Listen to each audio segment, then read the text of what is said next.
Assalamualaikum warahmatullahi wabarakatuh. Perkenalkan, nama saya Nurmaliana Rahab. Di sini saya memenuhi tugas mata kuliah pembelajaran dan membaca untuk anak usia dini. Yang pertama, teori membaca untuk anak usia dini. Beberapa para ahli menyatakan pentingnya membaca untuk anak usia dini, yaitu menurut Thomson pada 1970 yang didukatip oleh Budi Hastuti pada tahun 1983.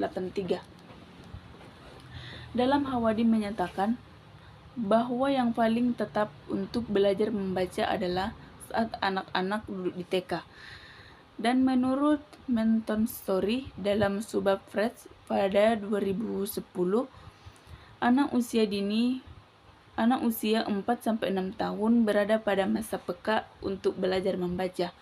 Dan yang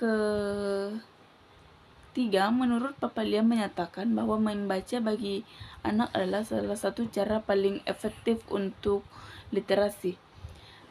Dan menurut Bashar pada tahun 1988 dalam menyatakan bahwa perkembangan literasi dini merupakan proses belajar membaca dan menulis secara informal dalam keluarga dan menulis secara demonstrasi baca tulis.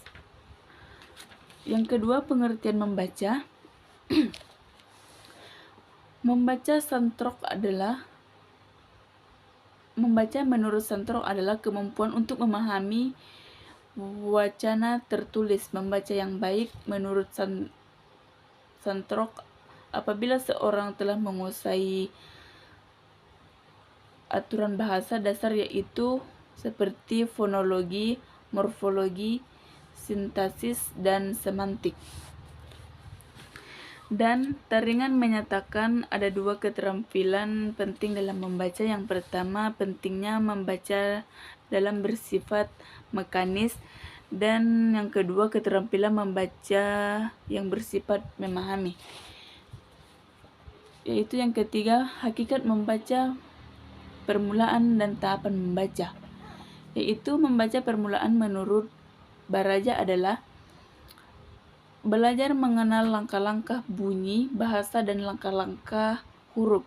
Jadi, membaca permulaan menurut Baraja adalah tahapan di mana anak masih belajar mengenal langkah-langkah bunyi huruf, bentuk huruf, dan maknanya. Yang keempat, strategi mengajar membaca permulaan anak usia dini, yaitu salah satu tujuan pendidikan bagi anak usia dini adalah rangsangan perkembangan kemampuan berbahasa anak. Berikut ini adalah beberapa strategi mengajarkan kegiatan membaca pada anak usia dini, yaitu membaca buku bergambar pada anak. Dan yang kedua, mengajar anak bermain mencari huruf yang telah ditentukan guru. Yang ketiga, mengenalkan anak huruf dan meneruskan kembali. Yang keempat, bermain puzzle. Yang kelima, kegiatan bermain mencari kata dan dihubungkan dengan benda yang ada di sekitarnya. Dan yang keenam, mencari jejak. Yang ketujuh, bermain memasang gambar dengan tulisan. Cukup sekianlah yang dapat saya sampaikan. Wabillahi taufiq wal hidayah. Wassalamualaikum warahmatullahi wabarakatuh.